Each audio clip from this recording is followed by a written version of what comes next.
আপনারা দেখতে পাচ্ছেন আজকে কোন পরিস্থিতিতে আমরা এখানে দাঁড়িয়েছি। স্থানীয় সরকার নির্বাচন, বাংলাদেশের সর্বত্র এই গণ অভ্যুত্থানের পরে স্থানীয় সরকার নির্বাচন দিতে হবে, এটা জাতীয় নাগরিক কমিটি এবং এরপরে এনসিপির পর্যায় থেকে আমরা বারবার বলে এসেছি।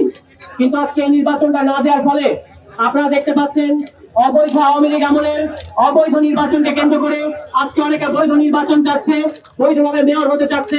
এটা আমাদের কাছে এক প্রহসন মনে হচ্ছে।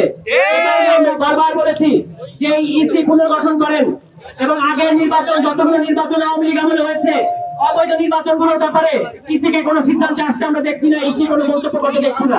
কিন্তু তারা 2022 সালের আইনে, ফ্যাসিবাদী আওয়ামী লীগের আইনে, যে আইনের বিরোধিতা তখন বিএনপি সহ সকল রাজনৈতিক দল করেছিল এবং তারা এই আইনকে বাকশালী আইন করেছিল।